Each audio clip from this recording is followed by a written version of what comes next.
Bueno, muy buenas tardes a todos. Bienvenidos a Casa América, a esta celebración del Inti Raymi.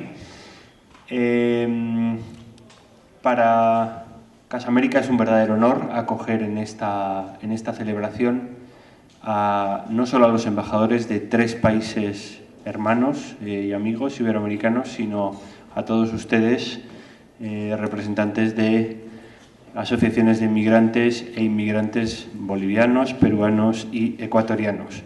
Quiero saludar especialmente, muy especialmente, a la excelentísima señora Carmen Almendras, embajadora de Bolivia en España, a la excelentísima señora Minta Buenaño, embajadora de Ecuador en España, y al excelentísimo señor Francisco Eguiguren, embajador del Perú en España. No son muchas las ocasiones en las que aquí en Casa América tenemos la ocasión de acoger a 3 embajadas al mismo tiempo. Casa América tiene una excelente relación con las embajadas y con los pueblos o con las colonias de inmigrantes aquí, pero no es muy habitual que 3 coincidan en el mismo evento. Por eso yo creo que esta es una ocasión muy especial y quiero expresar en mi nombre y en el de nuestro director, que no ha podido acompañarnos, la más cordial bienvenida a todos ustedes y a esta celebración. Vamos a tener en primer lugar unas palabras, un saludo de los 3 embajadores, la embajadora boliviana, la embajadora ecuatoriana y el embajador peruano, y posteriormente tendremos un coloquio en el que participarán las personas que me acompañan en la mesa. Voy a presentarlos en primer lugar y posteriormente cederé la palabra a los embajadores. Me acompaña en primer lugar Javier Matienzo Castillo, que es abogado e historiador institucionalista boliviano, miembro de la Asociación Española de Americanistas y académico de número de la Academia Española de Estudios Históricos de Estomatología y Odontología. Me acompaña asimismo Ricardo Aguanach, licenciado en Ciencias Sociales y Humanas en la Universidad Politécnica Salesiana de Quito, Ecuador, y doña Concepción Bravo Guerreira, catedrática del Departamento de Historia de América de la Universidad Complutense de Madrid. De entrada a ellos les agradezco su presencia aquí y sin más preámbulos le cedo la palabra a doña Carmen Almendras. Pues decíamos que agradecemos a Casa de América, a los amigos de la prensa y a todos ustedes por acompañarnos en la realización de actividades de manera conjunta entre las embajadas de Ecuador, Perú y Bolivia por 3er año consecutivo en torno al Inti Raymi en quechua, Vilcacuti en aymara, que es el año nuevo indígena originario, andino y amazónico del hemisferio sur. Como decíamos hace un momento a los periodistas, el Inti Raymi o Vilcacuti es una de las ceremonias ancestrales más importantes, de mayor significancia para los pueblos, las culturas, las naciones prehispánicas. Del Abya Yala, de nuestro continente denominado Abya Yala, que según su cosmogonía explica su origen, su desarrollo, su reproducción y su vida misma en torno al sol. En ese sentido, el sol es su fuente de vida, les protege, les ilumina en el camino para alcanzar el vivir bien o el buen vivir, que según su cosmovisión, ante todo, pretende la relación en armonía entre los seres humanos y entre ellos y el cosmos. El solsticio de invierno en el hemisferio sur y el solsticio de verano en el hemisferio norte marca el fin y a la vez el inicio de un nuevo ciclo de traslación de la Madre Tierra alrededor del Padre Sol. En nuestro caso, siguiendo la tradición milenaria, hoy día 21 de junio, miles de ciudadanos bolivianos y bolivianas se congregaron en más de 100 lugares sagrados y patrimoniales de nuestro estado para recibir desde muy temprano, con las manos en alto, la energía del Padre Sol, principalmente el Tiahuanaco, en este lugar sagrado, en torno a la Puerta del Sol en el templo de Calasasar. Señoras y señores, se trata de un hito importante del calendario agrícola de los pueblos indígenas. Se trata de un fenómeno físico que ha maravillado a todas las civilizaciones a lo largo de nuestra historia, pero para nosotros, ante todo, es un acontecimiento especialmente espiritual al que les invitamos a acompañarnos. Finalmente, me permito indicar que para nuestras embajadas que tenemos representación en España, es de particular regocijo y agradecemos el apoyo de nuestras comunidades de inmigrantes, que lejos de apartarse de sus raíces, con esfuerzo y mérito propio, la hacen presente allí donde se encuentra. Para mostrar al mundo que somos, lo que decían los embajadores hace un momento ante la prensa, somos países pluriculturales multiétnicos, somos países plurinacionales de los cuales nos sentimos orgullosos. Para demostrar al mundo que nuestras culturas, nuestras tradiciones milenarias, a pesar de la época colonial, a pesar del intento de los estados republicanos por homogeneizar a la sociedad, hoy siguen vigorosas y seguirán por mucho tiempo. Recordamos en esta línea la Declaración de Naciones Unidas sobre los Derechos de los Pueblos Indígenas del año 2007, que entre otros aspectos importantes afirma el derecho que tienen los pueblos indígenas y originarios a practicar y revitalizar sus tradiciones y costumbres culturales, así como a mantener y proteger, desarrollar las manifestaciones pasadas, presentes y futuras de sus culturas. Muchísimas gracias por acompañarnos en este acontecimiento que ante todo reverencia la vida en torno al sol y la madre tierra. Muchas gracias. Buenas tardes, un gusto estar con ustedes. Quiero saludar a la mesa directiva, al delegado de Casa América y especialmente quiero saludar a Ricardo, que es líder espiritual del pueblo Shuar. Shuar, en Shuar significa gente, significa persona. Y realmente como Embajada del Ecuador nos sentimos muy conmovidas de que él esté aquí, no solamente para tratar académicamente, sino decirlo de su propia sangre, de su propia tradición, de sus propios saberes ancestrales, lo que significa el Inti Raymi. Quiero señalarles que la celebración del Inti Raymi para el Ecuador es una fiesta cargada de espiritualidad, cargada de tradición. Es una fiesta milenaria que no ha empezado hace siglos, sino hace miles de años, que incluso no solamente es prehispánica, sino antes que las grandes civilizaciones que poblaron en América, como la civilización incaica, como la civilización maya, como la civilización azteca. Antes de esto ya estaba el Inti Raymi. El Inti Raymi forma parte de la espiritualidad del mundo andino. Actualmente celebran poderosamente estas fiestas más de 12 millones de indígenas en todo el callejón andino de la América Latina. Y es una fiesta que representa el inicio del año agrícola, la renovación personal y colectiva. Es un acto que propicia la alegría, el júbilo por la vida, la celebración por la vida, la conmemoración de la continuidad de la vida, porque para el mundo indígena el tiempo y el espacio no es lineal, sino circular. Y el hombre no está divorciado de la naturaleza, sino que es parte de la naturaleza, es uno solo con la naturaleza. En este sentido nos dan un gran mensaje en esta época de grandes problemas y de grandes choques y erosiones contra la Pachamama, contra la Madre Tierra. Los pueblos indígenas de América nos dan una lección y nos dan un mensaje para conservar nuestro planeta, para conservar viva, para conservar sana, para conservar para nuestros futuros hijos a la Madre Tierra, al planeta Tierra. El Inti Raymi es la fiesta mayor del mundo andino, donde se rinde culto por los beneficios recibidos de los diferentes astros, por los beneficios recibidos del sol, de la luna, de la Madre Tierra, de los elementos de la tierra, el aire, la tierra, el fuego, el agua. ¿Por qué celebrarlo en España? Para nosotros y nosotras es muy importante hacer esta celebración porque es unir toda la cosmogonía indígena y ponerla en valor en otros espacios, en otras fronteras, en el mundo español. Es fomentar la integración con la comunidad ecuatoriana y el conocimiento de la cosmogonía del mundo andino, de su cultura, de su riqueza, de su mundo milenario y sobre todo dar a conocer la riqueza cultural de nuestros pueblos andinos y también amazónicos y sobre todo mostrar que nuestros pueblos son pluriculturales y multiétnicos.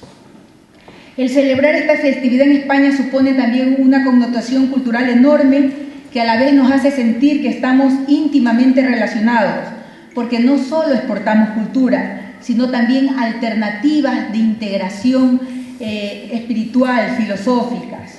¿Cómo vamos a celebrar este Inti Raymi en Madrid? La celebración se la realizará el sábado 22 de junio, mañana, aquí en Madrid, en la explanada del Puente del Rey, en el Parque Madrid Río, donde habrá actividades al aire libre que evocarán los rituales, las danzas, los cantos, la fiesta que ocurre en estos momentos en nuestros pueblos, que ocurre en las provincias del norte del Ecuador, que ocurre en Bolivia, que ocurre en Perú y en otros países también. De parte del Ecuador participarán 12 grupos de danza que llevarán los trajes de las comunidades de la parte norte del Ecuador, especialmente de los pueblos de Otavalo, de los pueblos de Saraguro, de Cañar, de Zuleta, y también se van a presentar grupos de música autóctona que participarán tocando flautas, tambores y quenas. Además, los yachas, los hombres sabios, realizarán la purificación a las personas que estén presentes. Este ritual lo vamos a hacer en quichua, que en Ecuador es quichua, en quechua, como se dice en Perú, en aymara y en shuar, y además de castellano. Muchas gracias. Buenas noches a todas, a todos. Muchas gracias a Casa de América por recibirnos. Muchas gracias a los medios de prensa que nos han acompañado momentos antes. Muchas gracias a ustedes por acudir a nuestra invitación y, por supuesto, muchísimas gracias a nuestros expositores que van a realizar inmediatamente la exposición, la explicación de lo que significa precisamente el Inti Raymi con su conocimiento sobre la materia y las particularidades que también adquieren cada uno de nuestros países. En el caso de nuestra embajada también el agradecimiento muy especial a la profesora Concepción, que nuevamente nos acompaña, y es un honor para nosotros que una autoridad académica como ella tenga a cargo la presentación del significado del Inti Raymi por nuestra parte. Solamente decir, porque ya las señoras embajadoras de Bolivia y Ecuador han presentado esencialmente lo que significa esta conmemoración, solamente digo para terminar y muy brevemente señalar 2 o 3 ideas básicas que ya están dichas, pero las quiero puntualizar.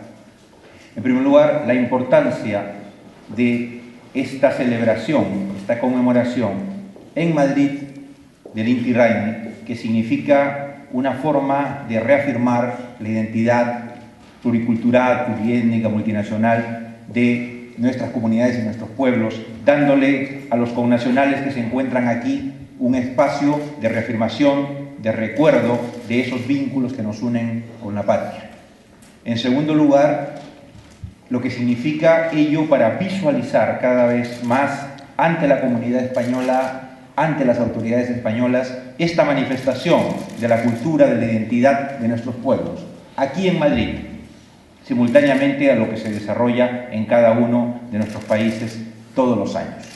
En el caso peruano, lo más difundido del Inti Raymi, sin duda, sucede en el Cusco, y no solo significa un esfuerzo y un momento de reafirmación de esta cultura indígena, sino también la presencia de multitud de visitantes que acuden para conocer cada vez más lo que significa esa cultura.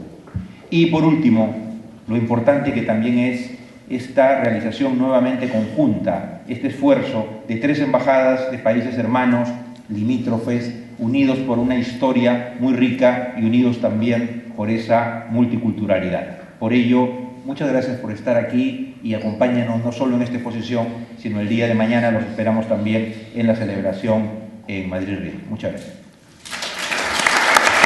Muchas gracias, embajador. A continuación vamos a abrir el coloquio o el acto académico. Quiero antes de eso dar una bienvenida también muy especial a Pablo Gómez Tavira, director general de Inmigración de la Comunidad de Madrid, que hoy nos acompaña. La Comunidad de Madrid es uno de los patronos de esta institución y por eso quería mencionarla especialmente. Sin más preámbulos, cedo la palabra a don Javier Matienzo Castillo. Buenas tardes. Bien, esta tarde yo quería compartir con todos ustedes unas ideas que me parecen fundamentales sobre esta celebración. Para una mejor comprensión de la pervivencia de expresiones como la de la ceremonia del Inti Raymi o Wilcacuti en el imaginario colectivo de los pueblos indígenas y originarios de Ecuador, Perú y Bolivia en particular, pero también de los pueblos del continente americano de manera más general, creo fundamental analizar el proceso de resistencia cultural al que estuvieron sometidos. Analizando rápidamente la colonización americana, salta a la vista que los conquistadores, aunque de manera mayoritaria postularan la teoría de la naturaleza irracional de los habitantes del nuevo continente, cayeron en notoria contradicción en la práctica al hacer uso de los conocimientos de los indígenas, resultado de su perfecta adaptación al medio en el que vivían. No es extraño entonces que los colonos inmediatamente incorporaran, por ejemplo, a su dieta productos como la papa o la patata, el maíz, la mandioca o la yuca, hicieran uso de animales de carga autóctonos como la llama andina, utilizaran las vías de comunicación ya existentes como los famosos caminos del Inca, del Tahuantinsuyo, o utilizaran las vías fluviales, navegables, que los pueblos originarios venían utilizando desde sus orígenes, ¿no? Los grandes ríos de la cuenca amazónica, pero también de la cuenca platense. E inclusive incorporaran con el tiempo, por ejemplo, la hoja de coca como el primer anestésico bucodental utilizado en la historia, o incluso emplearan técnicas constructivas indígenas que han pervivido hasta nuestros días, sobre todo en las regiones tropicales de nuestros países. Sin embargo, tal vez el mejor ejemplo de asimilación por parte de los colonos de conocimientos sistematizados por los indígenas fue la elección como sede de sus ciudades, villas y emplazamientos en general de las mismas que habían tenido los asentamientos precolombinos. Este detalle ciertamente implicaba de hecho el reconocimiento de los conocimientos, de la capacidad creativa y de la perfecta adaptación al medio en el que vivían los pueblos originarios, y por ende les confería una naturaleza humana y racional que al inicio los conquistadores pretendían negarles. Como ejemplo de esto es sintomático, ¿no?, el establecimiento de la ciudad de Asunción del Cusco sobre la base de la capital imperial inca, o el establecimiento de la ciudad de los Reyes sobre la base del asentamiento indígena del Rímac, hoy Lima, en el caso de Perú, o el asentamiento de la fundación de la ciudad de Santa Ana de Cuenca sobre la base de la ciudad indígena de Tomebamba, capital del Chincha y Suyo, la división norte del Tahuantinsuyo del Imperio Incaico, o la fundación de San Francisco de Quito sobre la base del pueblo indígena de etnia Quitus, en el caso de Ecuador, o el establecimiento de la ciudad de La Paz de Chuquiabo sobre la base del Villorio Aymara de Chuquiago, o el establecimiento de la ciudad de San Miguel de la Plata sobre la base del Villorio de Chuquisaca dentro de la Confederación Charca, en actual territorio boliviano. Cabe notar, sin embargo, que esta apropiación de conocimientos indígenas no se limitó a las culturas andinas. Al contrario, se extendió hacia los saberes y percepciones de etnias menos evolucionadas culturalmente y fuera de la influencia directa del Tahuantinsuyo. En esta misma dinámica, los españoles fundaban Santa Cruz de la Sierra, la Vieja, en el centro de los asentamientos de la etnia Chiquito, en la actual Bolivia, o la misión jesuítica de San Pablo de Iquitos, sobre la base del asentamiento de indígenas yameos e Iquito, prácticamente a orillas del Amazonas, o inclusive la ciudad de Archidona de Quijos, en el centro de los asentamientos de los indígenas Napo, en el actual Ecuador. Todos estos ejemplos en la zona amazónica de los 3 países. A medida que el proceso de conquista fue concluyendo, se empezaron a sentar las bases del sistema colonial propiamente dicho. En este punto resulta clarificador para el presente análisis la consideración del estatus jurídico, es decir, de la personalidad jurídica que la monarquía española, como Estado colonial en los reinos de Indias, confirió a sus habitantes originarios.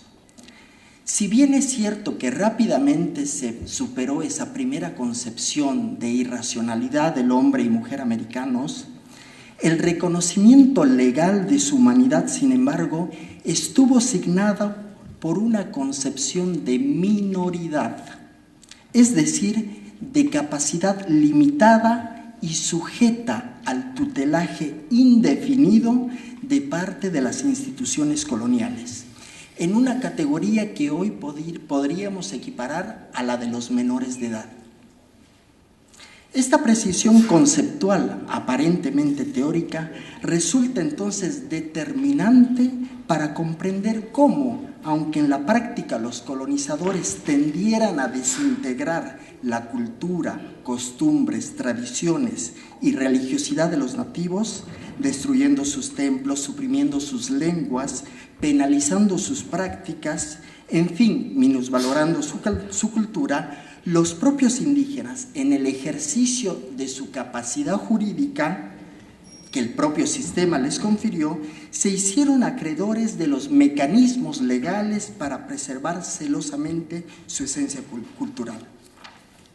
Un hito fundamental al hilo de este análisis fue la necesidad que tuvo la Iglesia Católica de recurrir a las lenguas originarias para la evangelización de los indígenas. Efectivamente, los concilios Tercero Limense y Tercero Mexicano de 1583 y 1585 respectivamente, fijémonos casi un siglo después del descubrimiento de América, recién da la fisonomía definitiva a la organización eclesiástica en Indias. Esta normativa reconoce ciertamente esa necesidad de la utilización de las lenguas indígenas, de ahí que se instituyen cátedras de lengua indígena en las principales universidades. Así tenemos las cátedras de quechua en las universidades de Lima, Cusco y Quito, de Aymara en la Universidad de Chuquisaca o Sucre, de Chibcha en la Universidad de Bogotá o de Araucano en la Universidad de Santiago de Chile. A la par, los misioneros que se ocupaban de la evangelización de las zonas extra imperio incaico, de las zonas orientales, ¿no? de las tierras bajas, en sus seminarios incorporan también el estudio de lenguas que en definitiva aportan a la preservación de estas lenguas, ¿no? Estoy hablando de lenguas como el guaraní, de lenguas como el mojo, como el chiquito en Bolivia o el antiguo maina en la Amazonía ecuatoriano-peruana.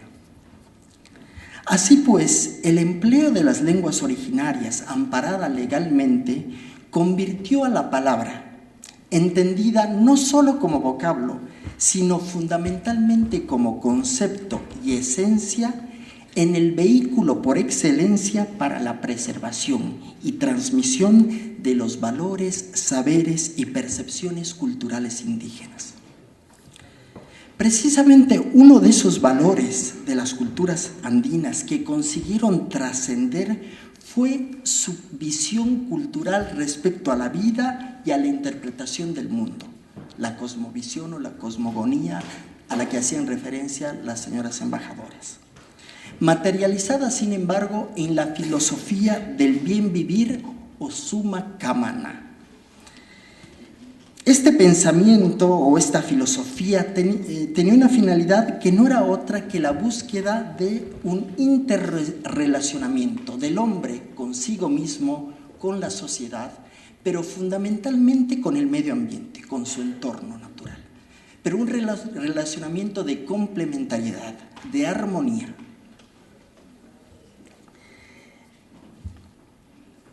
que aspiraba simplemente a una vida sencilla, que mantuviese una producción equilibrada sin dañar el entorno y cuyo origen y principio y fuente energética era el sol. Esta filosofía, materializada en el concepto del sol como símbolo y figura central del calendario de las sociedades andinas eminentemente agrícolas, pervivió de tal forma en su mentalidad que las instituciones coloniales, incapaces de suprimirla, no tuvieron más remedio que incorporarla en su seno, aunque claro, tratando de darle un nuevo sentido acorde a sus intereses. Ejemplo de esto es la incorporación del concepto del astro rey, del sol, en los textos utilizados por los músicos del Perú colonial, haciendo del sol digno de glorias como si de santo se tratara, actitud que por otra parte hubiese sido considerada herética en Europa y por supuesto perseguida por el Tribunal del Santo Oficio de la Inquisición. Sin embargo, en América pudo tener su lugar.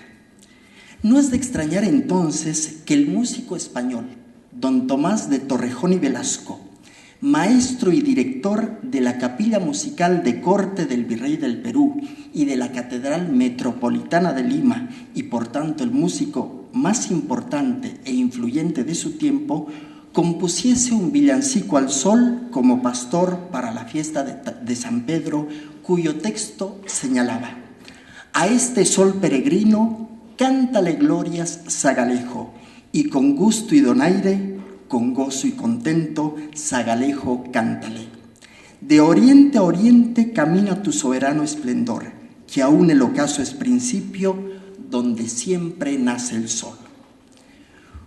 Un otro ejemplo que ilustraba de manera más gráfica aún el dilema del sistema colonial, que se resistía a reconocer en la práctica como semejantes a los indígenas y mucho menos a incorporar sus saberes, es otro villancico cuya autoría corresponde al mestizo chuquisaqueño don Roque Jacinto de Chavarría, músico de la capilla de la Catedral Archiepiscopal de La Plata, hoy Sucre, Bolivia, la institución musical más importante e influyente del Perú tras su par limeña. Chavarría, en un villancico a la Virgen de Guadalupe, patrona de la ciudad de La Plata, expresaba el sentir de los actores charquinos. Españoles: fuera, fuera, háganles lugar que los indios vienen. Y no es novedad el que en el portal la perdida tribu fuese a resollar. Además, que al pesebre vino todo irracional. Los indios contestaban: no os burléis, pastor español, mira, todos somos gentes, hijos del Adán, y al niño todos vinieron a buscar, con perdón, ¿no viste también animal? Bueyes, mulas, pájaros, en Belén estaban. Los españoles contestaban entonces: dicen bien, zagales, dejémosles ya celebrar al sol, pues su claridad para todos nace hermosa, bella, lúcida y sagaz. A lo que los indios respondían: quizás la Virgen María es tu madre, porque es la mejor entre las mejores, como el sol un poco más. Españoles respondían: necedad es pensar que hubiese otra de tal alta dignidad. Vista la permisividad con que el sistema colonial se vio obligado a tratar el concepto del sol, no es de extrañar tampoco que no atajase una celebración ritual como la del Inti Raymi, en quechua, fiesta del sol, o Wilcacuti en Aymara, retorno al camino, en referencia al nuevo ciclo vital de sus sociedades que estaba marcada por la salida del sol el día del solsticio de invierno en el hemisferio sur, y que sin duda alguna constituía en definitiva el Año Nuevo Indígena. En este contexto adquiere especial relevancia Tiahuanacu, la capital espiritual del Collasuyo, la división sureña del antiguo imperio incaico. Como hemos señalado, el primer objetivo en el actuar de supresión y anulación de las expresiones culturales de parte de los conquistadores fue precisamente la destrucción de aquellas expresiones tangibles, particularmente centros religiosos, aunque en general toda su arquitectura. Famosos son los cimientos sobre los que se levantan las modernas ciudades de México y Cusco. Y aunque no escasean los sitios arqueológicos preservados a lo largo y ancho del continente americano, pocos son, no obstante, los ejemplos de centros religiosos y administrativos de primer orden, como es el caso de Tiahuanacu, capital de la civilización aymara, previa a la de los incas y todavía vigente como centro religioso del Collasuyo incaico. De ahí que sus ruinas constituyan hoy uno de los pilares fundamentales sobre los que se asienta la religiosidad andina. En el marco de este sitio arqueológico, a punto de ser desmantelado durante la conquista española, utilizando sus piedras para la edificación del pueblo de indios del mismo nombre, destaca la famosa Puerta del Sol, edificación pétrea central del conjunto ceremonial, construida con tal precisión que encaja de manera geométrica la aparición del sol durante el solsticio de invierno.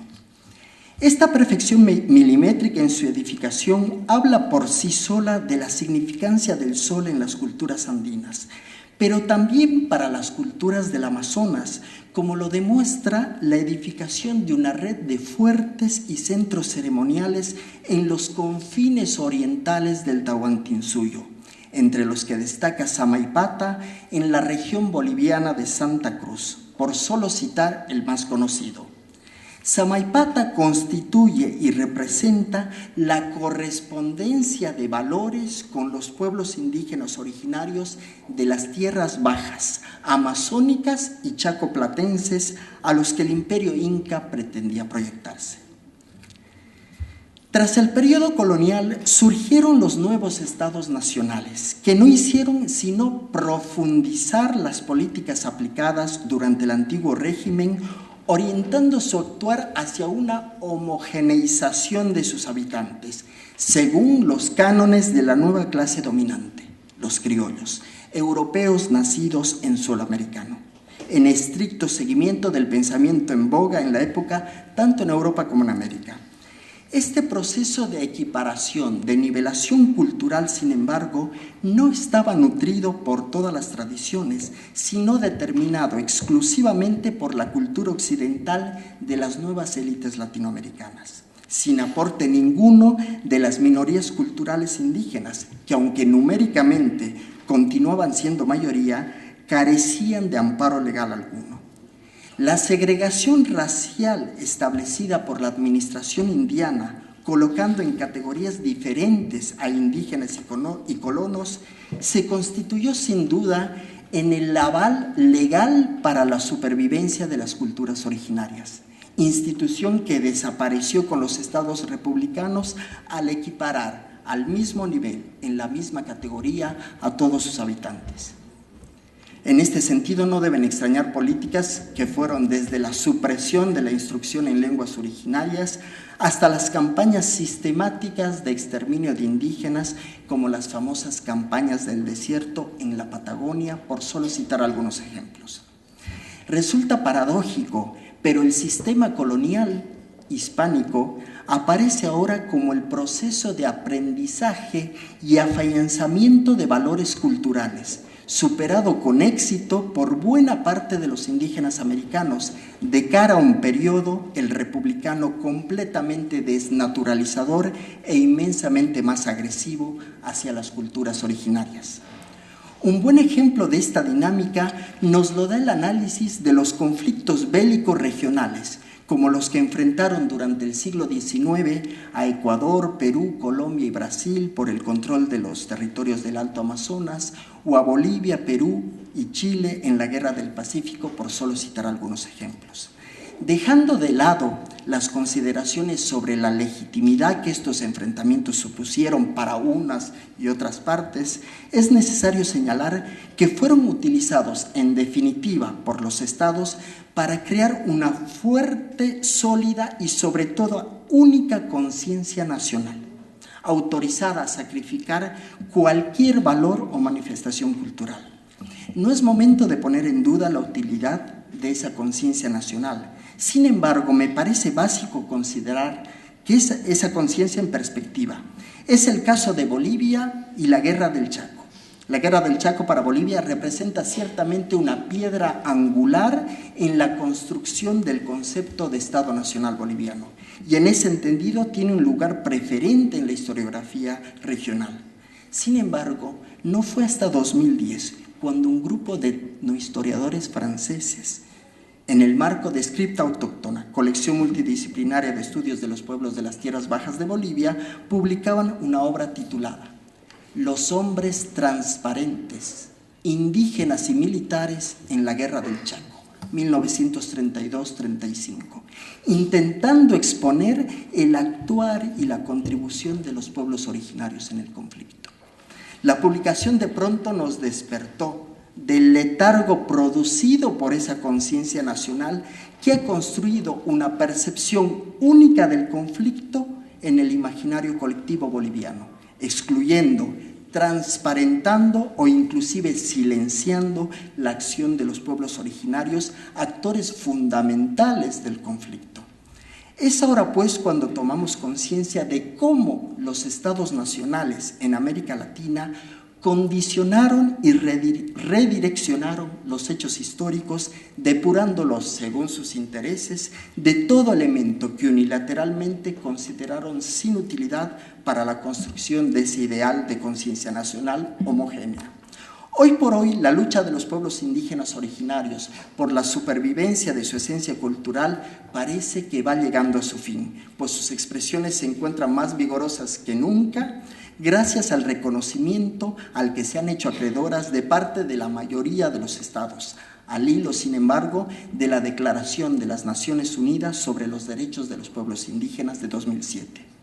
De la misma forma, la declaratoria por parte de la Asamblea General de Naciones Unidas del 22 de abril como Día Internacional de la Madre Tierra, consagrando como universal una nomenclatura de los pueblos indígenas y originarios, y el principio de interdependencia entre los humanos y el entorno, tal como pregonara el Summa Camana, la filosofía del buen vivir, tal como pregonara esta filosofía. Pero también este reconocimiento viene de la inclusión entre los bienes del patrimonio cultural de la humanidad, de la ciudadela incaica de Machu Picchu en 1983, del sitio arqueológico Chimú de Chan Chan en 1986, del sitio arqueológico incaico de Samaipata en 1998 y sobre todo del Centro Espiritual y Político de Tiahuanacu en 2000, como escasos vestigios materiales de las culturas de los pueblos andinos. Desde esta perspectiva, el proceso que vive la actual Bolivia ciertamente adquiere otro cariz. Un cambio aparentemente de forma y por tanto sin importancia, como fue la modificación del nombre oficial de República de Bolivia al de Estado Plurinacional de Bolivia, queda ahora plenamente contextualizado a la luz del presente análisis. Representa la materialización de un cambio profundo de mentalidad y de concepción respecto a la conciencia nacional. Ya no se necesita homogeneizar culturalmente para existir, sino más bien reconocer esa diversidad para que pueda ser esa conciencia nacional verdaderamente sentida y entendida desde la percepción y sensibilidad de todos y cada uno de los sectores de la sociedad. A manera de conclusión, en el marco del modelo que hacía referencia a los valores revolucionarios franceses, igualdad, libertad y fraternidad, todos éramos iguales porque éramos semejantes. Y si no éramos semejantes, el Estado debía propiciar la transformación de aquellos que carecían de esta cualidad. para poder adquirirla. Sin embargo, en el marco del proceso iniciado por los pueblos indígenas y originarios de Bolivia y reafirmado por el presidente Morales, rescatando los valores culturales de los pueblos indígenas y originarios de Bolivia, se reconocen las importantes diferencias de todos los sectores de la sociedad boliviana, pero se aspira a que, no obstante su distinción y diversidad, se pueda conseguir la igualdad. Posiblemente, en estos tiempos de profunda crisis de los estados nacionales, la experiencia del pueblo boliviano pueda servir de ayuda. La filosofía del vivir bien y la celebración misma del Inti Raymi Willkacuti se constituyen hoy en un valor esencial para todos, como lo demuestra su capacidad de trascender a través del tiempo con plena vigencia y actualidad, característica que puede aportar también alguna luz a la consolidación del sistema que sustenta el ideal comunitario supranacional de la Unión Europea. Señoras, señores, gracias. En nombre y en representación de la Embajada de Ecuador y de los pueblos y nacionalidades originarias, reciban un cordial saludo. Saludos a las dignas autoridades que honran con su presencia en este día tan importante como es el Inti Raymi Willkacuti y Etza para la nacionalidad Shuar. Saludos cordiales, doña Amita Buenaño, embajadora del Ecuador, don Francisco Eguigurem, embajador de Perú ante el Reino de España, doña María del Carmen Almendros, embajadora de Bolivia, Juan Carlos Cuellar, consejero cultural de la Embajada de Ecuador en España, dignas autoridades y funcionarios de las embajadas de Ecuador, Perú y Bolivia. Tío Enrique Pulupa, licenciado en Ciencias Sociales, mediador cultural intercultural y presidente de la Asociación Ecuatoriana Sociocultural Puricuna en España, quienes han llevado y han hablado sobre este tema de Inti Raymi. Muchas gracias por su presencia y que nos honran. Autoridades y funcionarios de distintas instituciones y asociaciones de Ecuador, tanto como Perú y Bolivia, que nos honran con su presencia. Queridos jóvenes de las generaciones nuevas que nos presencian en este momento, saludos cordiales a nuestros hermanos españoles que nos permiten en este momento que podamos realizar este acto tan importante. Señor delegado de la Casa de América, que nos honre con su presencia. Señores y señoras,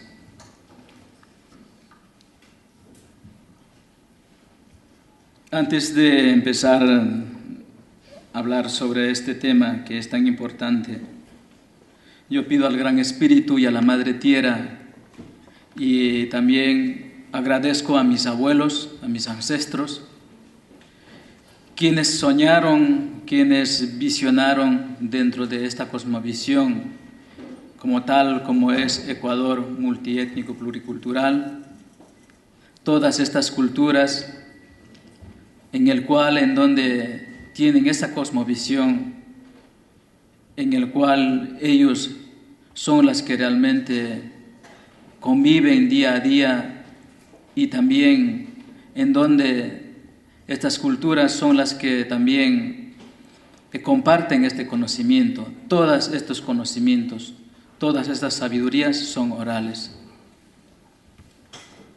Para nosotros, la vida sin sueño no tiene sentido. Toda nuestra cosmovisión está basada en todo, en la cotidianidad y en la práctica misma. No está en las palabras, porque las palabras simplemente son el sentido que tiene en el aspecto de las cosas, pero en el sentido del acto del corazón, que nace la palabra desde el corazón, con la expresión, ese es el sentido que damos la vida, en todas las formas y en todas las dimensiones de las cosas. Para nosotros, el taita Inti, el Padre Creador, Dador de todas las cosas, del sueño de la vida, es el gran espíritu mismo que se manifiesta en sí mismo. Cada uno es un regalo y una bendición del gran espíritu de esa creación y de esa manifestación. Si tomáramos en cuenta con ciencia realmente que Tayta Inti es la creación, es por eso que nos da esa vida, esa forma de vida aquí en esta madre tierra. El sol, tal como es, como un elemento más importante de los 4 elementos, que es el aire, el elemento fuego, tierra, agua y la madre y todas las deidades y todas las formas de vida y todas las direcciones. Cuando nosotros entendemos los padres del norte, los padres del sur, los padres del este, sin este elemento tan importante no habría vida. A Él todos los días lo merecemos y debemos agradecerlo. Por eso es importante cuidar y conservar este elemento que el gran espíritu, cada uno pueda decírselo, Dios, esta creación que es una bendición, es importante conservar y cuidarlo. Siempre y cuando en todas las formas y en todos los eventos, tanto como las que son en la conservación de biodiversidad. Hablamos mucho de los elementos, pero realmente no tenemos la gran capacidad para poder cuidarlo. La gran capacidad para poder cuidarlo es tomando conciencia, tomando contacto directo con esos seres elementales, que es muy importante. Por eso, para esta cultura y para todas las culturas que existen, tanto como en Ecuador, Perú y Bolivia, no solo en esos países, sino también en otras culturas del planeta, todos tenemos esa forma de honrar y de rezar con este Padre Creador. Por esto, en este sentido, en esta forma de vida que cada uno lleva, en esta madre tierra que es España, que estamos celebrando este día tan especial, que también nuestros hermanos, nuestros abuelos, nuestros ancestros que están celebrando en este momento, especialmente con la presencia de las generaciones nuevas, realmente este mensaje que nosotros aquí damos, que estamos compartiendo con nuestros hermanos aquí en España, sea este compartir realmente de corazón, que seamos sinceros de lo que estamos haciendo en este momento y que este momento es una visión del futuro y que esto realmente quede escrito en nuestra conciencia misma y en la conciencia de cada uno de nosotros, especialmente en nuestro corazón. De esta manera pido también a todas las personas que están participando por primera vez en este momento. Este evento es algo muy sagrado, es algo muy importante que nosotros, las culturas, y no solo esas culturas, sino las culturas que vivieron antes, también compartieron hasta la actualidad. Es por eso que nosotros transmitimos con nuestras palabras, con nuestra manifestación, con nuestra forma de ser, con humildad, con respeto, con amor y con todo el cariño que cada uno lo merece y lo siente con libertad. De esta manera, este elemento lo que hace es equilibrar y armonizar y también dar el sentido, la forma de cada uno a esta vida que estamos experimentando en esta maravillosa creación que el Gran Espíritu y la Madre Tierra nos da y nos alimenta cada día con el Padre Sol, con todas las cosechas, con todas las plantaciones, con todo el porvenir, con todos nuestros proyectos para poder solventar nuestras necesidades, practicando el buen vivir que en nuestras culturas siempre ha habido, siempre ha existido. Nada es descubierto, nada estaba descubierto, siempre ha existido y siempre existirá. Y eso intentemos cuidar y conservar para nuestros hijos, para nuestras futuras generaciones. Eso es realmente el conocimiento y la sabiduría del Gran Espíritu, del Taita Inti Sol y de la Madre Tierra. Realmente llegamos a lograr un camino en el cual podamos todos caminar juntos en una dirección realmente en donde seamos personas con capacidad, con conciencia, que realmente este planeta, este mundo, en el lugar en que cada uno vive, realmente haga el mundo mejor, de alguna manera más sagrada, y que pueda compartir su sabiduría y su conocimiento. De esta manera yo agradezco la presencia de todas las autoridades, agradezco a mis abuelos y a mis ancestros, a mi familia, que en este momento también hace presencia y honra con su presencia para poder compartir su conocimiento y esa sabiduría. Toda esta ceremonia ritualizada siempre ha sido realizada por los sanadores, por los curanderos, por los yakshas. Es por eso que este momento, este evento muy especial es algo muy sagrado. También agradeciendo a mis padres y a mis hermanos que están en Ecuador, que también ha sido un sueño digno para ellos, para que de esta manera aquí en representación de la embajada y de los pueblos originarios que pueda yo aquí representar en este momento. También agradezco la presencia de diferentes medios de comunicación que honráis con vuestra presencia. Muchas gracias y muchísimas gracias a todos. De esta manera agradeciendo al Gran Espíritu y a la Madre Tierra. Ahome ataque así pungre yumingsar atumsha pungre buitarum no keti pungre pustarum.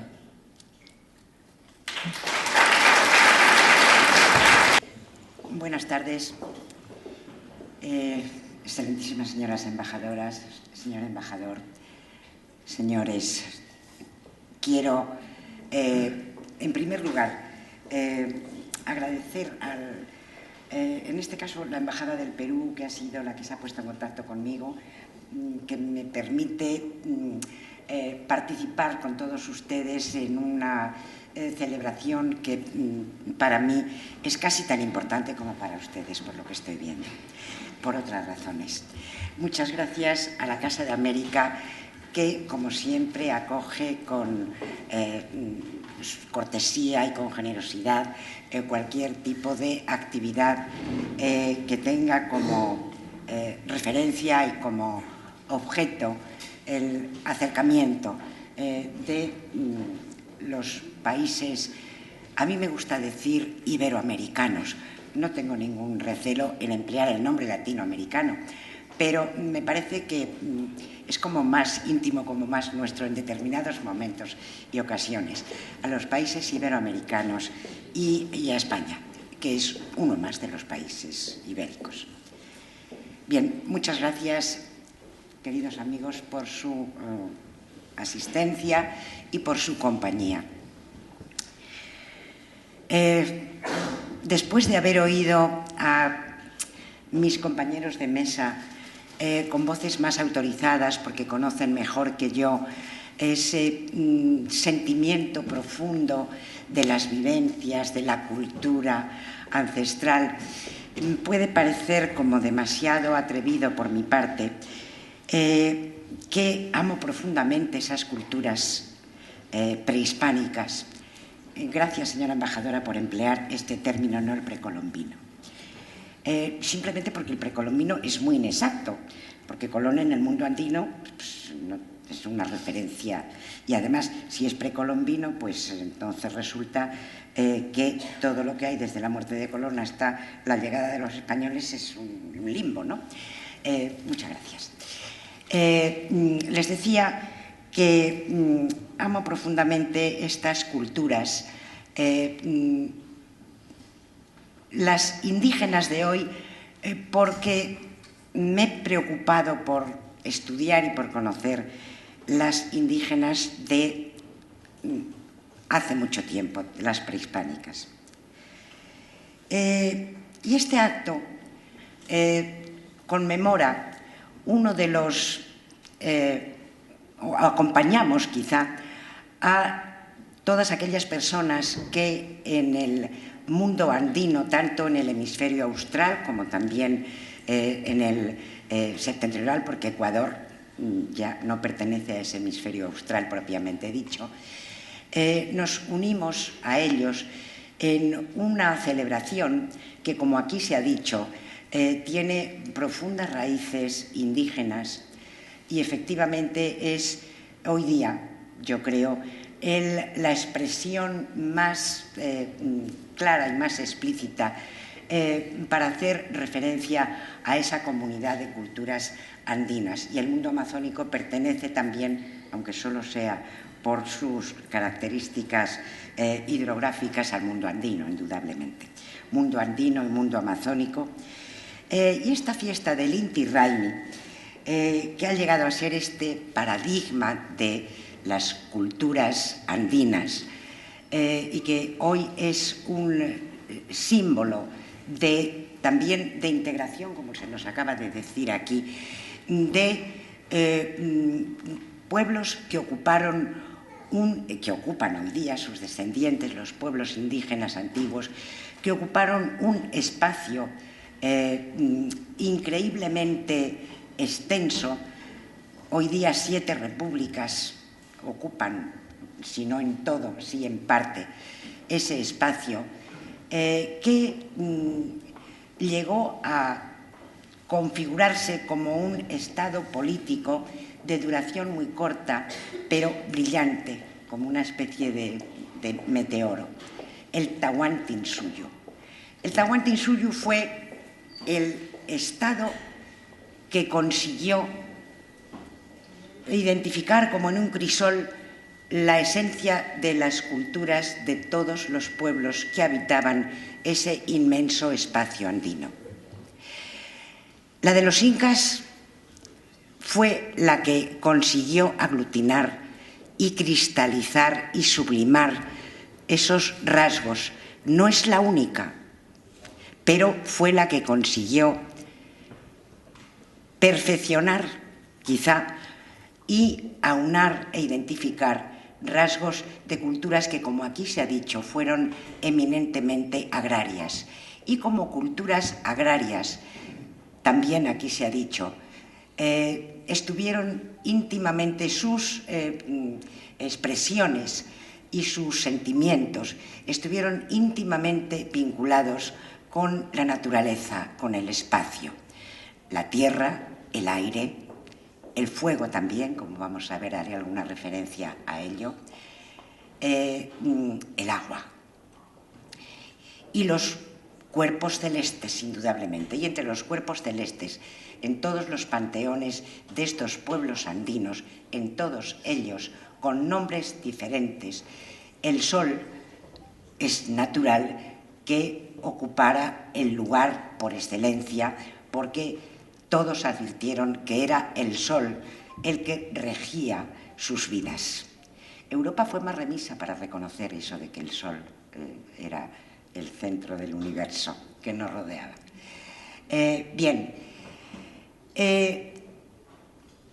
el pueblo inca, la cultura de los señores del Cuzco, un grupo étnico pequeño, pero que consiguió liderar. ¿Por qué? Porque supo conducir, porque supo identificar intereses y tradiciones comunes. No dejó de ser un pueblo conquistador, evidentemente, pero consiguió la configuración de un Estado poderoso, un imperio casi divino, y una cultura que está considerada como una de las más espectaculares y perfectas que ha protagonizado la humanidad.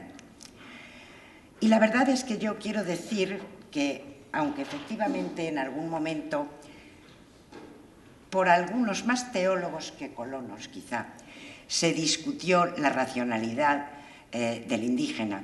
La verdad es que lo que conocemos de sus culturas, gracias a cómo las describen y cómo las interpretan los primeros españoles que entraron en contacto, los primeros blancos que entraron en contacto con las culturas indígenas americanas fueron españoles e inmediatamente nos dejaron sus impresiones, sus descripciones, sus interpretaciones. Son los cronistas. Luego están también los documentos administrativos, que son más fríos, pero que contienen una información muy rica. Pues bien, los cronistas se quedan admirados y maravillados cuando las culturas ante las que se enfrentan tienen ese signo superior que tuvo la Inca o que tuvo también la Teca.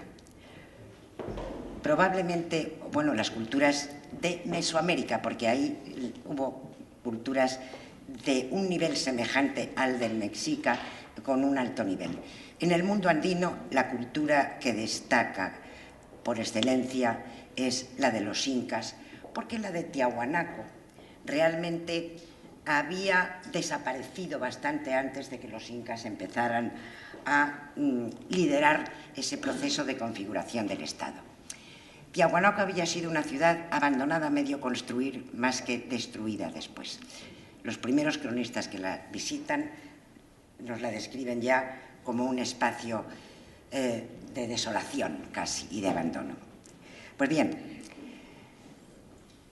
uno de los pilares sobre los cuales los incas, los señores del Cuzco, consiguieron aunar, identificar los intereses, los esfuerzos de todos los habitantes de ese inmenso Tahuantinsuyo que va desde el sur de Colombia al sur de Chile y que se adentra en una geografía del Paraguay y en una geografía de Argentina, incluso de Brasil.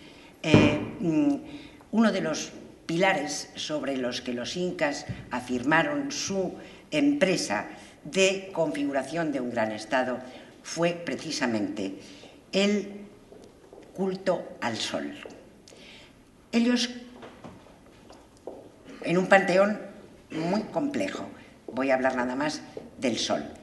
El culto al sol era respetado y era conocido por todos los pueblos que ellos integraron en su Tahuantinsuyo, término que quiere decir el imperio de las 4 regiones o de los 4 reinos, al norte y al sur, al este y al oeste, con el Cuzco como centro y ombligo sagrado. Dotaron al culto al sol de unas características oficiales, lo convirtieron en una religión estatal, un culto que no es que impusieran de manera obligatoria a todos los pueblos, porque lo practicaban naturalmente, pero sí lo sometieron a una institucionalización especial, dotándolo, y esto es muy importante, y no me quiero extender mucho, pero quiero insistir en que tuvieron que dotarlo de unos medios, de unos recursos casi inacabables, recursos materiales, asignando tierras y asignando servidores que las atendieran y que las cultivaran, tierras que fueran espacio para la domesticación y la cría de los auquénidos, de los únicos animales, la única ganadería que existió en el continente americano, domesticada, aquí en el espacio andino. Pues bien, el culto al sol estuvo dotado de recursos casi inagotables y todos ellos se consumían en honor a esta divinidad.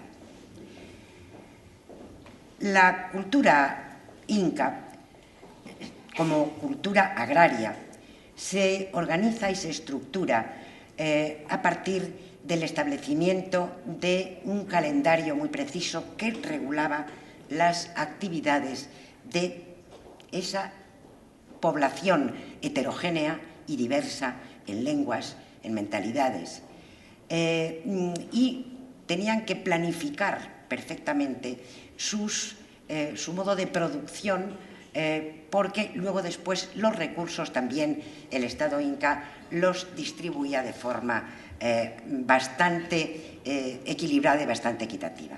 Pues bien, entre los recursos del sol están también los recursos que se tienen que destinar al mantenimiento de una clase de sabios, de amautas, que estudiaban la realidad de la naturaleza. Todos ustedes probablemente saben que las culturas andinas fueron ágrafas, no analfabetas. No es lo mismo ágrafo que analfabeto, aunque pueda parecer lo mismo. Culturas ágrafas son aquellas que no han tenido ningún sistema para fijar mediante la escritura su expresión y su memoria. Sin embargo, la tradición oral tuvo una fuerza, un arraigo y una vigencia extraordinaria que permitió a esos cronistas a los que ya hacía referencia antes y a los misioneros, evidentemente, acercarse a la comprensión de ese pasado muy lejano y muy remoto. Pero esto tiene una enorme dificultad, porque el contacto se hacía a partir de un desconocimiento a veces, o un conocimiento muy elemental de las lenguas mutuamente, los españoles que hablaban las lenguas indígenas o los indígenas que podían hablar el español, el castellano. La dificultad entonces para acercarse a un conocimiento profundo de lo que realmente fue el sentimiento de estas culturas andinas es extraordinariamente grande. Nos resulta muy difícil dar la verdadera significación que tuvieron los informes que los indígenas daban a los cronistas, cómo los cronistas los entendían, cómo los escribían. No voy a entrar en más detalles, pero quiero decirles que el conocimiento y la significación de esta festividad que hoy conmemoramos resulta muy difícil de interpretar. Cada cronista describe, y ya a lo lejos, lo que fueron aquellas celebraciones del Inti Raymi. El Inca Garcilaso de la Vega, uno de los más seductores cronistas en cuanto al estilo literario de su obra, fundamentalmente los comentarios reales de los incas, afirma, y tengo textualmente su frase, afirma que cuando él nació el Inti Raymi ya no se celebraba. Como niño acerté a entrar en ciertos corrales donde indios viejos no bautizados estaban haciendo estos sacrificios. No del Raymi, que cuando yo nací ya estaba acabado, sino en otros casos particulares en que miraban sus agüeros. En el año 1551 escribía una historia de los incas, una suma y narración de los incas, un español que se casó con una mujer de la nobleza indígena, había sido la esposa principal prometida de Atahualpa, no llegó a ser considerada como Colla, pero era la prometida de Atahualpa, la futura Colla, si Atahualpa hubiera tenido la oportunidad de desarrollar su mandato en un reinado regular como el de sus antepasados. No voy a hablar ahora del tema. Bien, este español que habló el quechua muy bien y que tuvo la oportunidad de conocer de primera mano la significación de las cosas que él describía y contaba, escribe su crónica. A veces resulta un poco farragoso leerla, porque a mí me da la impresión, a veces se puede diferenciar muy bien al hilo de su lectura, cuando está traduciendo directamente del quechua y cuando introduce sus reflexiones y sus interpretaciones pensando en castellano. Pues bien, este cronista, Juan Díez de Betanzos, casado con doña Angelina Yupanqui, la prometida esposa de Atahualpa, que tuvo un conocimiento muy profundo de la esencia de la cultura inca, hace unas descripciones, nos describe el calendario, da los nombres de los meses del calendario, hace unas descripciones que no coinciden, por ejemplo, con las de otros cronistas posteriores de características distintas. Efectivamente, el Inti Raymi había perdido esa importancia, ese protagonismo, esa espectacularidad. Lógicamente, si se desmorona el Estado, no es el momento de hablar ahora de ello, si desaparecen esos recursos que necesita la celebración de unas festividades de la entidad, no solamente del Inti Raymi, sino de las de cada uno de los meses del año, estas festividades, al ser políticas y religiosas y oficiales, dejan de celebrarse. Hay un cronista, el llamado príncipe de los cronistas, Pedro Cieza de León, probablemente el que de forma más rigurosa estudió y sobre todo más honesta, se interesó por conocer el pasado indígena, aparte de escribir luego después la historia de la conquista y la historia de unas terribles guerras civiles que marcaron el comienzo de la historia del virreinato del Perú, que no deja de ser el espacio del antiguo Tahuantinsuyo. Cieza de León, que recorrió todo el Tahuantinsuyo, que nos deja una de las primeras descripciones de Tiahuanaco, ya como espacio de desolación, está en Cuzco. No debió estar en la época del solsticio de invierno, porque no menciona el Inti Raymi para nada. Habla de otras costumbres, de otros rituales, de divinidades, pero no menciona para nada. Y es contemporáneo de Juan Díez de Betanzos. Pero claro, Juan Díez de Betanzos vivió en el Cuzco toda su vida, cerca del sector de la nobleza indígena, y conocía perfectamente bien. Sin embargo, él también, Díez de Betanzos, dice: hoy día algunas celebraciones del Inti Raymi se hacen de manera clandestina en pueblos de los alrededores del Cuzco. No tenían esta espectacularidad que, como voy a decirles muy rápidamente, porque no quiero abusar de su paciencia, se celebraban en el Cuzco. Como les he dicho, la interpretación de las crónicas es difícil, es una tarea prácticamente inagotable. Y cualquier aspecto de la cultura inca ofrece esas dificultades de disparidad de informaciones, de contradicciones, pero el estudio del calendario y el estudio de los rituales tiene todavía mayor dificultad. Probablemente porque otras de las costumbres y de las pautas culturales andinas sí se mantuvieron y sí se respetaron sin recelo de ningún tipo por parte de la corona española en el proceso de la colonización. Pero, lógicamente, sí la misión de la colonización española, en virtud de lo establecido en el Tratado de Tordesillas, era la evangelización de los indígenas. La evangelización era un principio que iba en contra del mantenimiento de las religiones indígenas. Para eso iban los misioneros, para evangelizar a la población indígena. No voy a entrar ahora tampoco en políticas de evangelización o de eclesialización, que no es tampoco lo mismo. Bien, les decía que de todos los temas difíciles de interpretar, el del calendario y el de los rituales que habían desaparecido podían celebrarse, como nos dice Garcilaso. Él vio cómo se hacía una exploración de vísceras de llamas en un corral del Cuzco. Con esa curiosidad de niño, pues querría saber, y luego preguntaría en casa probablemente qué significaba a su madre indígena.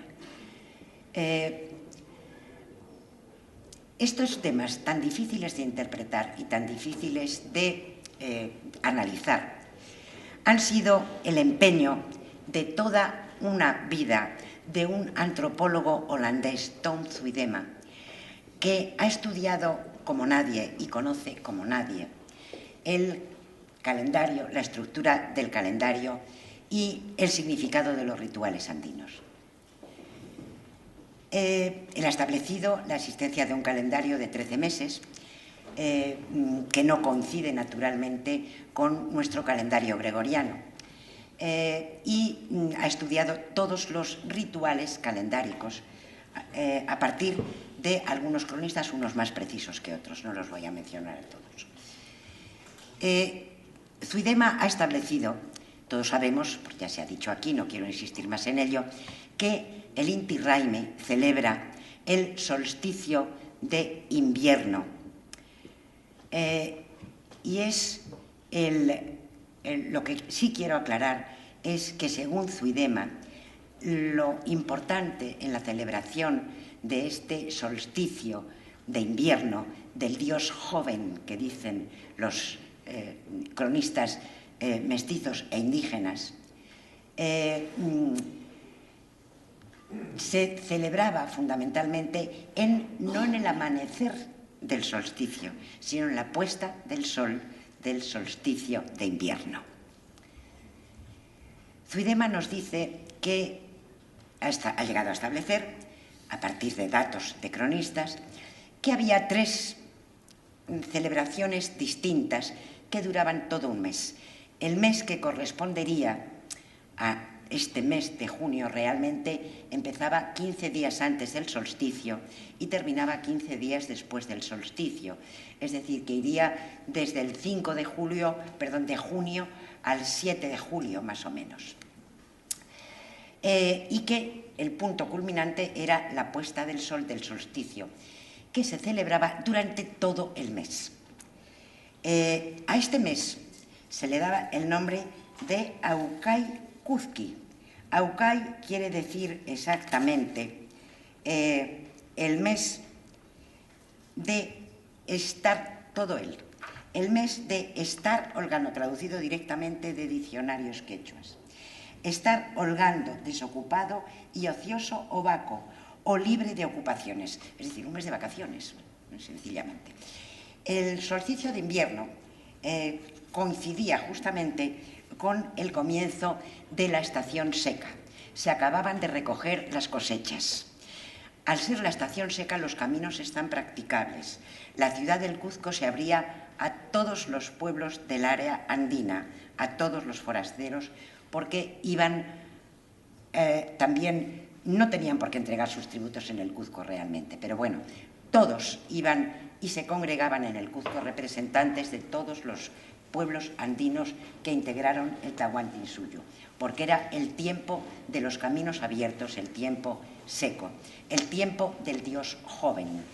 Y este mes no se trabajaba, simplemente se festejaba la llegada del sol que empezaba a crecer, por eso se habla del sol joven. Y había 3 tipos de celebraciones. Por una parte, el Inca, voy a sintetizar mucho, no extenderme, pero sí quiero que sepan ustedes cómo se ha llegado a interpretar este festival y sepan lo que realmente era en el momento del auge de la cultura inca. Una celebración consistía en el traslado del Inca y de toda la nobleza cuzqueña a un pequeño santuario, no era un gran templo, era más bien un santuario natural, no muy lejos del Cuzco, un sitio que Zuidema, que ha recorrido cada una de las piedras y cada uno de los caminos del Valle del Cuzco, ha identificado como el pueblo de Tambillo. En el cerro que los cronistas llaman de Manturcaya había un pequeño santuario, allí iba el Inca, estaba durante el mes entero y desde allí hacía todos los días las observaciones de la salida del sol mirando hacia el Cuzco, hacia el Coricancha, aparte de un eje axial propio que había desde ese cerro de Manturcaya a otro más arriba. Bien, aquí el Inca estaba todo el mes con la nobleza incaica, con los varones, celebrando cada día rituales que implicaban en la ofrenda, el sacrificio de llamas y la ofrenda de los productos que daba la propia tierra. también se exhibían durante todo el mes unos troncos de leña tallados toscamente en forma de figuras humanas que se vestían con tejidos muy ricos y que iban a ser consumidos por el fuego el último día, ya. No el día del solsticio, sino el día que terminaba, los 15 días después del solsticio. Zuidema llama la atención sobre el hecho de que el elemento femenino de la nobleza no participaba en este ritual, que es eminentemente masculino. Solo participaban en él las mujeres escogidas que elaboraban la chicha que todos los días se ofrecía en una libación ritual por parte del Inca al sol. En 2 vasos gemelos, el Inca bebía uno y el otro lo derramaba sobre la tierra. Eran las escogidas las que la chicha que habían elaborado colocaban sobre los vasos. Era la intervención femenina, quizá de la luna, la relación del calendario lunar con el solar también es muy importante, según señala Zuidema. Y allí estaba toda la nobleza incaica fuera del Cuzco. Y el último día se quemaban 30 llamas, una por cada día del mes de Aucay Cuzqui, y todos los troncos de leña vestidos con tejidos ricos. Era una especie de ritual de fuego con el cual pretendían dar vigor a ese sol joven que nacía para que pudiera crecer y tomar fuerza a medida que avanzaba el año hasta llegar al solsticio de verano en el mes de diciembre, en que los rituales tenían un carácter más político que religioso. Era la época en que se armaban caballeros, como nos dicen las crónicas, con su mentalidad medieval, se armaban caballeros a los muchachos adolescentes de la nobleza inca. Para que el sol joven creciera y tomara fuerza, se celebraba ese ritual del fuego del último día, quemar las 30 llamas, aunque cada día del mes se hubiera quemado también alguna llama, o se hubiera sacrificado alguna llama y se consumiera su carne, eso ya no se explica en las crónicas con tanta claridad. La memoria se había perdido para los pequeños detalles, probablemente. También se quemaba coca, se ofrecía maíz. Allí, precisamente, en Manturcalla, se desgranaban mazorcas de maíz que tenían un carácter sagrado porque era un santuario solar. No un gran templo, pero sí un santuario solar. Ese era un ritual, el del Inca en Manturcalla, un cerro de color rojo, el color que se asimila al poder real de los incas. Otra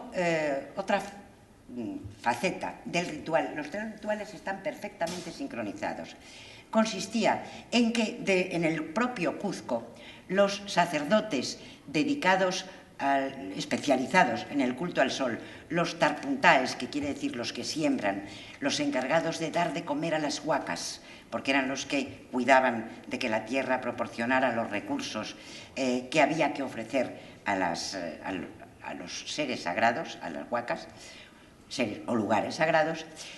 En el Cuzco, todas las mañanas, unos tarpuntaes, unos sacerdotes, se desplazaban cada día a un cerro a cierta distancia desde el Coricancha, el famoso Templo del Sol del Coricancha, el actual convento de Santo Domingo, que hoy es visitado por todo el mundo con verdadera veneración y la admiración nunca se termina.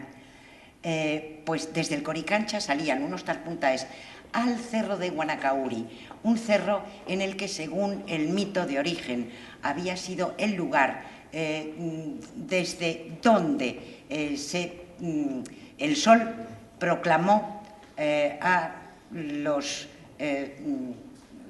lo voy a decir muy simplemente, a los fundadores del grupo inca los proclamó como sus propios hijos. Por eso los incas se llamaron hijos del sol y en realidad para la proclamación de cada nuevo inca era preciso que algún oráculo del sol reconociera que aquel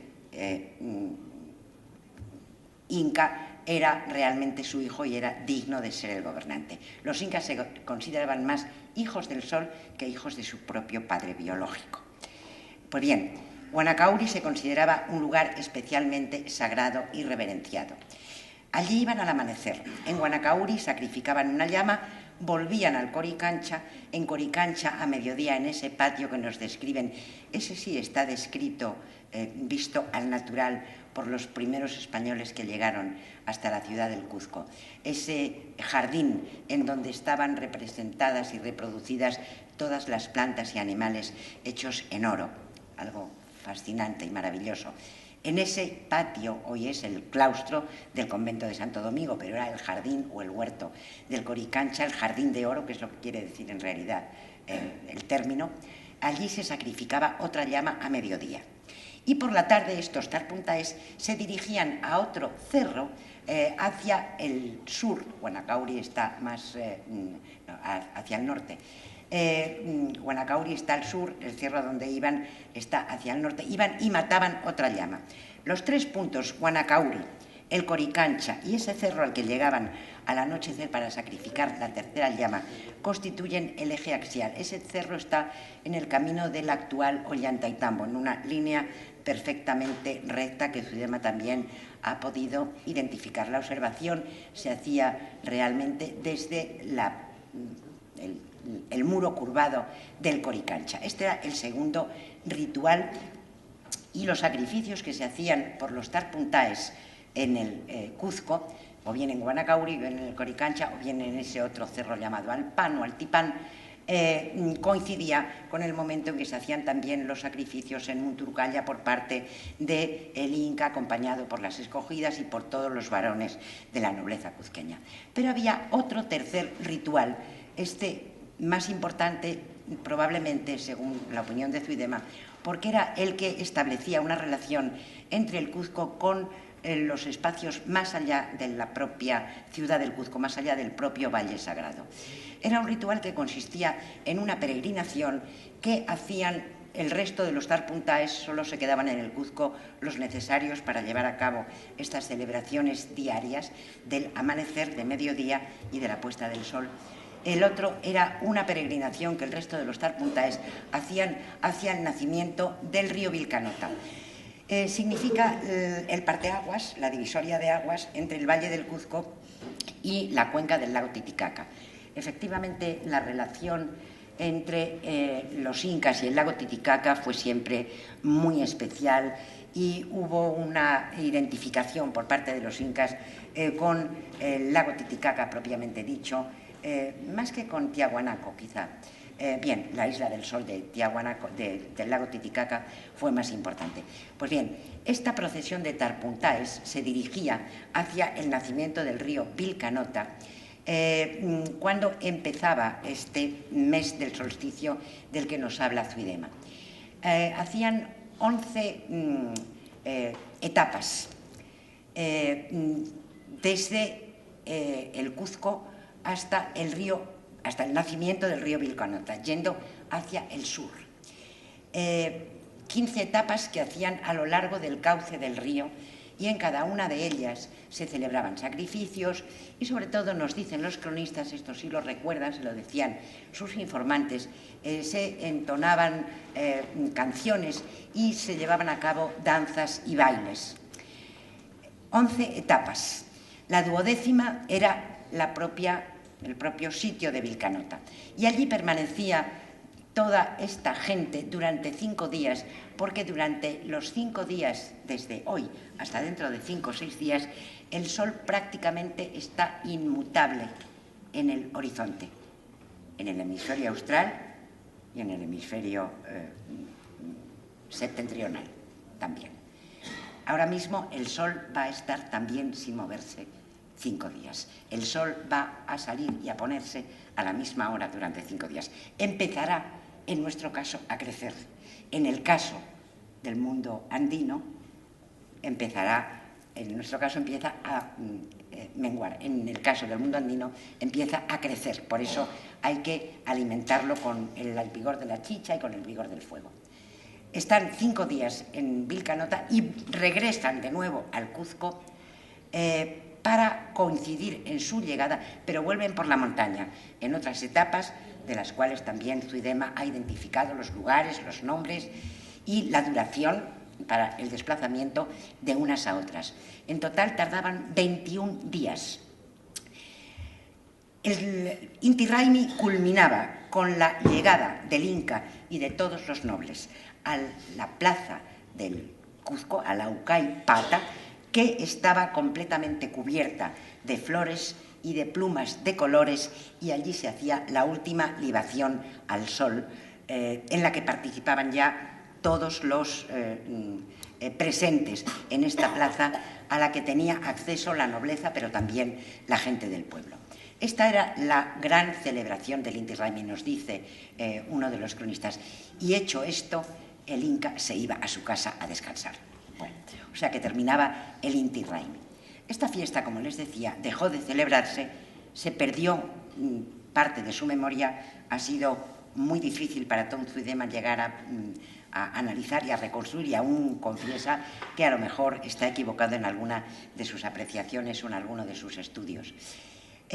Pero la fiesta en sí misma desaparece, pero el espíritu que la animó no. Les había hablado antes de otros cronistas, les quiero hablar ahora de uno que hacia el año 1560 llega al Perú y se quedó y murió en el Perú, y era licenciado, un jurista, probablemente el hombre que mejor conoció la significación de la cultura, de las culturas indígenas, y el que las respetó de forma más profunda. Él escribe un tratado que titula Del notable daño que se sigue del no respetar a los indios sus fueros, y otros escritos. Pues bien, Polo Dondegardo llama la atención porque también tiene que dar consejos, puesto que conoce muy bien la mentalidad indígena, da consejos a los evangelizadores para que sepan cómo deben acercarse a la mentalidad del indígena para que la evangelización sea realmente eficaz. Y entonces advierte a estos evangelizadores que tengan cuidado, porque hoy día, estamos en 1560 y pico, hoy día se celebran muchas de estas ceremonias so capa de estar celebrando las del Corpus Christi. ¿Y por qué? Porque el Corpus Christi, que es una fiesta eucarística que había surgido en la ciudad de Lieja, en Flandes, que había alcanzado una gran importancia en toda Europa, llega también a las Indias. Y probablemente de las celebraciones del Cuzco, del Corpus en América, la del Cuzco sea la más vistosa y la más llamativa. Es cierto que alcanzó su auge en el siglo XVII, cuando se pintan unos magníficos cuadros por autores de la llamada escuela cuzqueña, en la que se recogen efectivamente las procesiones y los cortejos que las acompañan. ¿Por qué estos cortejos y estas celebraciones del Corpus? Porque desde el principio, en la Edad Media, se consideró que en esta fiesta había que escenificar, estamos en el siglo XIV cuando empieza, había que reconocer y había que escenificar la victoria que el sacramento tiene sobre las fuerzas demoníacas, que se representaban con formas de dragones, de personajes grotescos, de las famosas tarascas. Naturalmente, cuando se traslada esta escenografía, siempre eran temas religiosos, eran los famosos autos o misterios sacramentales. Cuando esto llega al Cuzco, es el momento ideal para que, amparados en esos cortejos, en esos grupos de danzantes con máscaras, revivan o recuerden o rememoren las celebraciones, los cantos y las danzas de los que nos hablan los cronistas en el pasado. Pero cuando, como se nos ha dicho, cuando la República elimina también algunas de las tradiciones indígenas, estas desaparecen y vuelven a aparecer, a considerarse como motivo para una celebración. Se renuevan, renace el Inti Raymi cuando en 1549 el presidente del Perú, perdónenme, que se me ha olvidado el nombre. Es que lo estoy confundiendo con Belaúnde, porque Belaúnde fue a otro lugar. Manuel Prado Ugarteche, en el primero de sus mandatos, visitó oficialmente la ciudad del Cuzco, y la visitó precisamente en el momento del solsticio de invierno. Y las autoridades cuzqueñas organizaron una magna celebración recogiendo información sobre tradiciones pasadas, y a partir de ahí iba a hacer 60 años, porque fue en el año 49 cuando se llevó a cabo la primera de sus manifestaciones. Desde entonces el Inti Raymi se celebra, pero no en la plaza del Cuzco, sino en la explanada de Sacsayhuaman, un lugar que no menciona para nada la tradición indígena recogida por Tonzu y Dema. Y bien, esta es mi aportación a la historia de esta celebración que hoy día tiene tanta vigencia y que trasciende las fronteras del mundo andino y que nos congrega aquí hoy. Muchas gracias.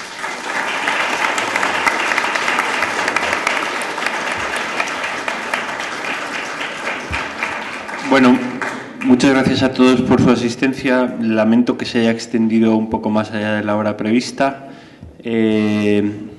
Doy de nuevo las gracias a las embajadas de Bolivia, de Ecuador y de Perú, a todos ustedes, y a mis compañeros de mesa por su fantástica intervención y muy interesante a la hora de conocer esta celebración. Y no sé si decir feliz año nuevo indígena, ¿eh? Muchas gracias.